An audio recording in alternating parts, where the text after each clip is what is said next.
राधे राधे गुरुजी। मेरा एक प्रश्न है, क्या सबको छोड़ करके जंगल में जाकर तपस्या करना ही वैराग्य है? बिल्कुल नहीं। वैराग्य का अर्थ पहले समझिए।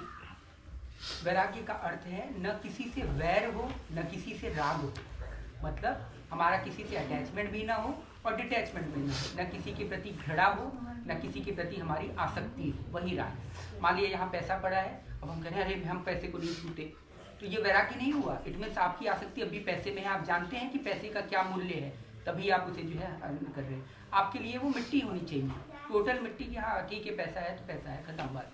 और वैराग्य जंगल में छोड़ करके जाने से नहीं होता, वैराग्य स्वतः आता है। छोड़ना कुछ नहीं पड़ता, छोड़ देना पड़ता है, मतलब छूट जाता है। ठीक है, छोड़ना नहीं पड़ता कुछ कि हमें जबरदस्ती छोड़ रहे हैं। जबरदस्ती छोड़ेंगे फिर तो आसक्ति आपकी तब पर भी चित्तवृत्ति उसी में लगी रहेगी। आप ऐसा कर्म कीजिए कि स्वयं में वो चीज़ छूटे जाए। मतलब आप भक्ति मार्ग के जैसे ही प्रवृत्त होंगे, ज्ञान लेंगे अपने गुरु से, उसके बताई मार्ग पर साधना करेंगे, तो इससे क्या होगा, इससे स्वयमेव जो है वैराग्य अंतःकरण में प्रविष्ट करने लगेगा।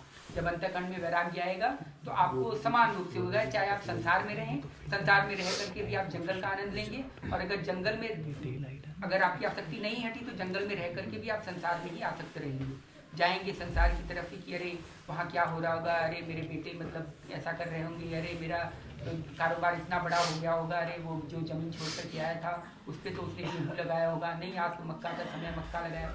आप इसी में रह जाएंगे, कोई फिर साधना नहीं हो पाएगी। और जो सच में सही मार्ग पे प्रवृत्त हो जाएंगे, भक्ति मार्ग पर, अपने आप धीरे धीरे संसार में रह करके भी आप संसार में रहेंगे, सब खूब जमीन जायदाद धन दौलत सब कुछ रहेगा, लेकिन उससे डिटैच्ड रहेंगे, मतलब उससे अलग हट करके रहेंगे। तो ये जो है वैराग्य की परिभाषा है। कुछ छोड़ना वोड़ना नहीं पड़ता, छूट जाना होता है। और ये छूटना कैसे होगा, जब आप भक्ति मार्ग में प्रविष्ट करेंगे। तो यही चीज़ें इसके लिए कारगर है।